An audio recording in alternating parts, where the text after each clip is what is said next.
Stephen, I'd like to start by asking you, traditionally, Indian students have veered to either the US or the UK and of late Australia.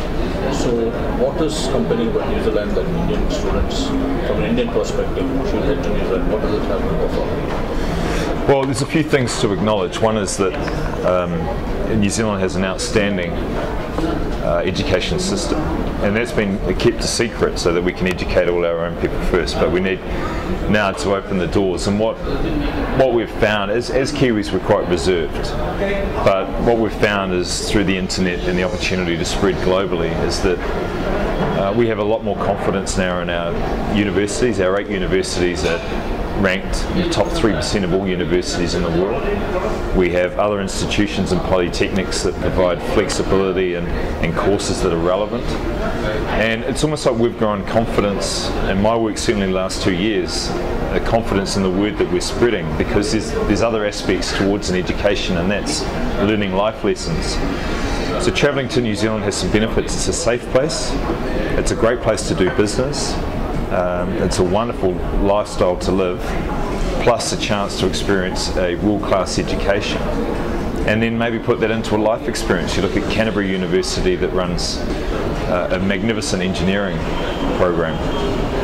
Christchurch was decimated by an earthquake some years back, 4 years back. Yes. So now we're finding that those courses have real relevance, and as students come through, there's real opportunities to make a difference in Christchurch as we rebuild.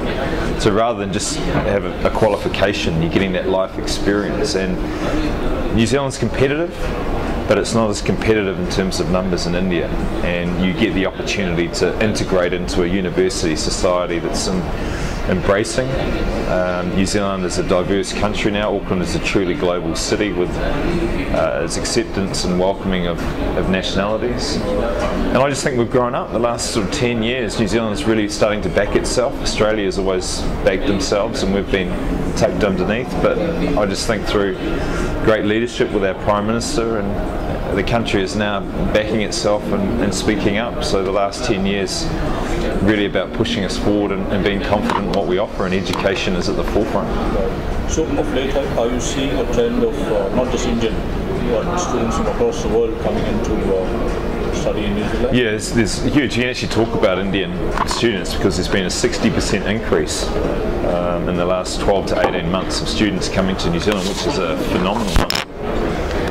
So now we're working out how best to use the profile that we're gaining in India, and making sure that universities in New Zealand are putting on the appropriate courses, the length of course, scholarships always a discussion point, and just reinforcing the positive aspects of education in New Zealand, not just at university level but right through. And Hindi is the 4th most popular or most spoken language in New Zealand, so that Indian community is growing. So there's, I won't say safety in numbers, but there is safety in knowing that the acceptance and the diversification is strong in New Zealand. So that's important things. I know they're important things from spending 8 years now being in Chennai. I can understand some of the challenges in listening, and probably the family's hesitation to send their students too far, but their safety aspect is one of the boxes we tick, which is good. How is New Zealand for a lot of Indian students who tend to go abroad for a business school education?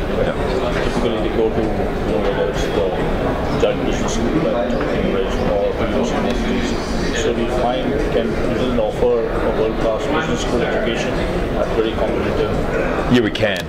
Yeah, we can, and that's I think part of being confident about what our universities are doing. That the fact that we're in the top 3% indicates our rankings. On an individual base, most of the universities are within the top 50 in terms of the courses that they add and the reputations that they have. But it flows onto our country. We've been deemed a rock star economy at the moment, and we're leading the way in a recession where the Prime Minister and the government have led New Zealand through a rocky time with positive results. So that flows through. So our business courses now and our businesses are looking to expand and be ahead of the game, and that's all things to note, especially when you're talking about business studies. And if you're in an environment where it's positive business, that's a good way to learn as well.